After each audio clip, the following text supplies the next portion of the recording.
নিজের বিয়েতে কেমন ভাবে নেচেছিলাম আর গায়ে হলুদে আমি কেমন ভাবে সেজেছিলাম সেই সবকিছুই আজকে তোমাদের সাথে শেয়ার করব।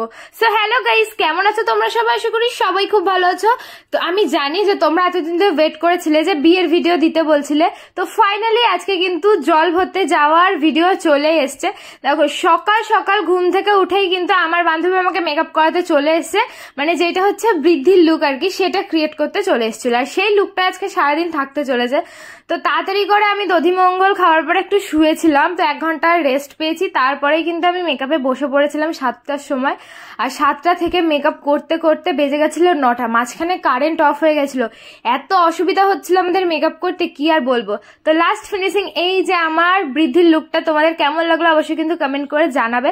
তো তারপরে এখানে দেখি আশীর্বাদে যাবে বলে মাছও মা রেডি করে ফেলছিল, আর সবাই রেডি হচ্ছিল। এখানে চন্দন বাটাবাটি শুরু হয়ে গেছিল। তো ঠাকুর মশাই বৃদ্ধিতে কিন্তু বসে পড়েছে জেঠুর সাথে। এখানে জেঠু বৃদ্ধি পড়ছিল আর আমি চলে গেছিলাম ফটোশুট। তারপরে কিন্তু আমাকে ডাক দিয়ে নিয়ে আসা হয়েছিল, আমি বসে পড়েছিলাম এখানে। আমাকে দেখো আশীর্বাদ করে বরণ করে যে গাছ কৌটোটা থাকে সেটা দিয়ে দিল।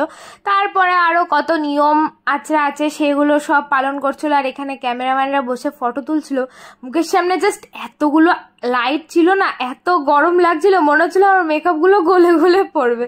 যাই হোক, ফটো তোলা বৃদ্ধি করা সব কমপ্লিট। তারপরে আবার চলে গেছিলাম বাইরে একটু ফটো তুলতে, কারণ ভালো করে ফটো তখন তোলা হচ্ছিল না। আর তোমরা কিন্তু অবশ্যই জানাবে যে আমার বৃদ্ধির লুকটা তোমাদের কেমন লেগেছে। তো তারপরে আমি হাঁটতে হাঁটতে দেখো একটা সুন্দর লোকেশনে যাচ্ছিলাম, যেখানে গেলে আমার ফটো আর কি ভালো হবে। তো আমি কিন্তু হাঁটতে হাঁটতে আমার এক পিসিমণির বাড়িতে চলে গেছিলাম, কারণ এই বাড়ির লোকেশনটা আমার খুব ভালো লাগে। তো এখানে কিন্তু কিছুক্ষণ দাঁড়িয়ে আমি ফটো তুললাম। তারপরে ড্রেস চেঞ্জ করে নিয়েছিলাম, এই যে আশীর্বাদ করতে আসবো বলে আমি আশীর্বাদের সেই শাড়িটা পরবো সেটা পরে নিয়েছি। আমি এখানে রেডি হতে হতে বাইরে দেখি বাজরাদারও চলে এসছে, এখন সবাই জল ভরতে যাবে। আমি তো সেই আনন্দে কিছুক্ষণ ডান্সও করে নিলাম। তারপরে দেখো সবাই নাচতে নাচতে হই হুল্লোড় করতে করতে জল ভরতে চলে গেছে। এই টাইমটাতে আমি এত মিস করেছি, আমার বাড়িতে বসে বসে মনে হচ্ছিল আমিও সবার সাথে যাই, জল ভরে আসি আর নাচ করি। এদিকে দেখো এরা নাচতে নাচতে জল ভরতে যাচ্ছিল, আর আমি যেই শাড়িটা পরেছিলাম হলুদ কালারের আশীর্বাদের সময়, সেই শাড়িটা পরে আমি কিছু ফটো তুলে নিচ্ছিলাম আর ভাবছিলাম যে কতক্ষণে ওরা আসবে, আমি একটুখানি ডান্স করব। আর এদিকে দেখো আমার মামার বড় মেয়ে, ও কিন্তু স্কুল ড্রেস পরে রয়েছে, কারণ ওর এক্সাম ছিল, একদম এক্সাম দিয়ে চলে এসেছিল। ও খুব একটা বেশি মজা করতে পেরেছিল না সকাল থেকে, কিন্তু তারপর থেকে কিন্তু বেশ ভালোই মজা করেছে। দেখো বাড়ির সামনে যখনই ব্যাংক পার্টি বাজনার আওয়াজ শুনেছে, আমি তো ফটো তোলা বাদ দিয়ে নাচতে নাচতে চলে এসেছি। মানে আমার নাচ দেখে সবাই অবাক যে ব্রাইড নিজেই নাচ করছে নিজের বিয়েতে, আর নিজে যদি নাচ না করি তাহলে কি হয় নাকি। আমি তো দারুণ নাচ করেছি, বিশাল মজা করেছি। আমি দেখো একা একা নাচ করছিলাম, তারপরে সবাইকে ডাক দিচ্ছিলাম যে তোমরা সবাই আসো। আর আমাকে দেখে তো সবাই তাড়াতাড়ি করে চলে এসছে, আমি সবার হাত ধরে নেচেছি। আর জানো তো একটা মজার কাণ্ড হচ্ছে, ততক্ষণে আমার শ্বশুরবাড়ির লোকজন চলে এসেছিল আমাকে আশীর্বাদ করবে বলে। যেহেতু মা জল ভরতে গেছিল তাই ওনারা একটুখানি বসেছিল, আর আমি লজ্জা সরম না করে নিজেই নাচা শুরু করে দিয়েছি। আমার একটুও মাথায় ছিল না যে ওনারা এসেছে। আমি দেখো সব দিদি ভাইদের নিয়ে বোনদের নিয়ে এখানে নাচ শুরু করে দিয়েছি। এখানে আমার দিদি ভাইরা কি সুন্দর দেখেছো, কলসি কাঁধে করে নিয়ে নাচ করছিল।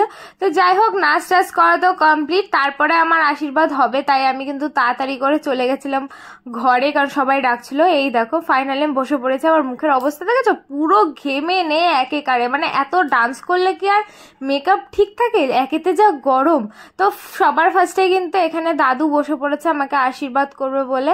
তো দাদু ফার্স্টে কিন্তু আমাকে আশীর্বাদ করলো, আর তারপরে দাদুকে সবাই বলে বলে দিচ্ছিল যে ঘটেও আশীর্বাদ করতে হয়, তারপরে যে মাছটা রয়েছে মাছেও আশীর্বাদ করতে হয়। তো এক এক করে দাদু কিন্তু আশীর্বাদ করে দিল ঘটে মাছে। তারপরে সামনে যে দই মিষ্টিটা ছিল, সেই দই মিষ্টি আমাকে একটু একটু করে খাইয়ে দিল। একেতে সারাদিন আমি কিছু খাইনি, তারপরে এই আশীর্বাদের সময় এত পরিমাণে মিষ্টি আর দই খেয়ে ফেলেছি, মানে সারাদিন শুধু ওই দই মিষ্টির ওপর দিয়ে গেছে। সকালবেলা একবার দধিমঙ্গলের সময় দই মিষ্টি খাই, আর এখন একবার দই মিষ্টি। এই খাওয়ার পরে দেখো দাদু আমাকে যেই জিনিসটাতে আশীর্বাদ করবে সেটা কিন্তু ফাইনালি আমার কাছে দিয়ে দিয়েছে। আর আমি এটা নিয়ে সুন্দর করে প্রণাম করে কিন্তু সাইডে রেখেও দিয়েছি। আর ততক্ষণ ক্যামেরাম্যান আলারা বারবার বলছিল যে একটুখানি দাঁড়াও, ফটো তুলে নিই ভালো করে। তো দাদুর আশীর্বাদ পর্ব শেষ। তারপরে আমি দাদুকে প্রণাম করে নিলাম, দাদু আমাকে মন ভরে আশীর্বাদ করে দিল। তারপরে দাদু যে গিফটটা আমাকে দিয়েছিল আশীর্বাদে, সেটা দেখো কাকিমণি আমাকে সুন্দরভাবে পরিয়ে দিল। দাদু দিয়েছিল আমাকে একটা শাখা বাঁধানো, তো আমি সেটাই এখন হাতে পরে নিচ্ছিলাম। বেশ ভালোই লাগছিল আমার হাতে পরে। তার দাদুর আশীর্বাদ পর্ব শেষ হওয়ার পরে কিন্তু এক এক করে সমস্ত মামারা কিন্তু এসে আমাকে আশীর্বাদ করলো। আর এই যে যতবারই আশীর্বাদ করেছে ততবারই কিন্তু সবাই আমাকে মিষ্টি আর দই খাইয়ে গেছে। তো সবার লাস্টে আশীর্বাদ করতে এসেছিল কিন্তু মামিও ওখানে আশীর্বাদ করার পরে আমাকে দই মিষ্টিটা খাইয়ে দিল। তারপরে কিন্তু যেই গায়ে হলুদের জন্য যেই তত্ত্বটা এনেছিল, মানে শ্বশুরবাড়ি থেকে যেই তত্ত্বটা আনা হয়েছিল, সেটা কিন্তু আমাকে দিয়ে দিল। এখানে সিঁদুর, আলতা আর হচ্ছে আমি গায়ে হলুদে যেই শাড়িটা পরবো সেটা দিয়ে আশীর্বাদ করে মামি ওখানে বসে পড়েছে। তারপরে এক এক করে আমার ফ্যামিলির লোকজন কিন্তু আমাকে এখানে আশীর্বাদ করতে চলে এসেছিল। সবার ফার্স্টে আশীর্বাদ করেছিল আমার মা, তারপরে এসেছিল আমার মামা, আর তারপরে কিন্তু সমস্ত দিদি ভাইরা একসাথে বসে আশীর্বাদ করেছে। এই আশীর্বাদ করার টাইমে যে আমার এত গরম লাগছিল কি আর বলবো। একেতে প্রদীপ জ্বালানো ছিল, তার জন্য ফ্যান চালানো যাচ্ছিল না, আর আমার তো গরমে জাস্ট অস্থির লাগছিল। তারপরেই তো আশীর্বাদ পর্ব শেষ হয়ে গেছে, আর এখন এই যে হলুদ কোটার পর্ব শুরু হয়ে গেছে। হলুদ কোটার সময় কিন্তু 5 জন স্ত্রী লাগে। দেখো 5 জন কিন্তু এখানে সুন্দরভাবে বসে পড়েছে। এখানে ছিল আমার দিদি ভাই, আমার কাকিমণি, মা, একটা পিসি ছিল আর একটা দিদি ভাই ছিল। তো 5 জনে কিন্তু এখানে একে অপরকে ধরে রেখে হলুদটা কুটছিল। আর তারপরে কিন্তু আমি এখানে বসে পড়েছি। দেখো আমার মুখের দিকে একটা বড় ফ্যান দিয়ে দিয়েছে, কারণ আমার প্রচন্ড ঘাম হচ্ছিল। তো আমি এখানে বসে কিছুক্ষণ ফটোশুট করছিলাম। আর দেখেছো আমি কিন্তু শাড়িটা চেঞ্জ করে চলে এসেছি, মানে যেটা আমাকে শ্বশুরবাড়ি থেকে দেওয়া হয়েছিল গায়ে হলুদের জন্য, সেই শাড়িটা পরে চলে এসেছি। আজকে আমি সকালবেলা থেকে তিনটে শাড়ি চেঞ্জ করে ফেলেছি। আর এখানে সবাই মিলে আমার এই স্টাইল করাগুলো দেখছিল। তারপরে তো পিসিকে একটুখানি দেখা দেখি, পিসি বলছে না না আমাকে দেখাতে হবে না, যার বিয়ে আজকে তাকেই দেখানো।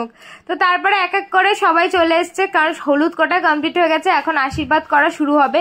আর এই যে আশীর্বাদ আমাকে করেও নিয়েছে, দেখো সবাই কিন্তু আমাকে ধরেই আশীর্বাদটা করছিল। আর একটা মজার ঘটনা জানো, পেছনে যে ব্যাকগ্রাউন্ডটা দেখছো এটা তো মেহেন্দির ব্যাকগ্রাউন্ড ছিল। তো আজকের ব্যাকগ্রাউন্ডটা হওয়ার কথা ছিল পুরো গাঁদা ফুল দিয়ে, মানে হলুদ কালারের। আমি ফুল আলাকে ফোন করেই যাচ্ছিলাম, ওনার লেট উনি যে কতক্ষণ পরে এসেছে জানো। আমার যখন গায়ে হলুদ পর্ব পুরো শেষ হয়ে গেছিল তখন উনি ফুল নিয়ে হাজির হয়েছিল। তারপরে যাই হোক, দেখো এখানে আশীর্বাদ পর্ব কিন্তু শেষ হয়ে গেছে। এখন যখন হলুদ মাখাতে যাবে, আমি তো সবাইকে বলছিলাম না না আমাকে একদম অল্প করে হলুদ মাখাবে, কারণ বেশি করে হলুদ মাখালে পরে মুখটা কালো কালো লাগবে, মেকআপটা ভালো লাগবে না। যাই হোক দেখো সবাইকে আমি বলে দিয়েছি জাস্ট একটুখানি ছোঁয়াবে, ওইভাবেই কিন্তু সবাই আমার কথা মতো হলুদটা মাখিয়েছে। আর বেশ ভালো করেই কিন্তু ফটো তোলা হয়েছে। এখানে দেখো আমি বারবার করে হাসছিলাম, কারণ সবাই একটু একটু করে জাস্ট হলুদগুলো ছোঁয়াচ্ছিল। আগেকার দিনে কি হতো, পুরো হলুদ মাখিয়ে পুরো ভূত করে দিত। তারপরে যাই হোক দেখো এখন আমাকে স্নান করানো হবে। আমি তো বলছিলাম অল্প অল্প করে জল ঢালতে, পরে আমার এত ভালো লাগছিল আমি তো বলেছিলাম পুরো জলটাই ঢেলে দাও। এখানে দেখো আস্তে আস্তে জল ঢালছিল কাকিমণিরা, মারা সবাই মিলে। আর আমি মনে ছিলাম পুরো স্নান করিনি। আমি কিন্তু গায়ে হলুদের সময় আমার সমস্ত জুয়েলারি গুলো খুলে পুরো চেঞ্জ করেছিলাম, এই যে ফুলের জুয়েলারি গুলো পরেছিলাম। যাই হোক বন্ধুরা, আজকের আমার এই গায়ে হলুদ, বৃদ্ধি আর আশীর্বাদের লুকটা তোমাদের কেমন লাগলো অবশ্যই কমেন্ট করে জানাবে। আর এই ভিডিওটা কেমন লাগলো সেটাও কিন্তু কমেন্ট করে জানাবে। আর হ্যাঁ, বিয়ের ভিডিও জলদি আসছে, তার জন্য কিন্তু আমার পেজটা ফলো করতে একদম ভুলবে না। তো আজকের জন্য বাই, দেখা হচ্ছে next video. Bye bye, love you guys.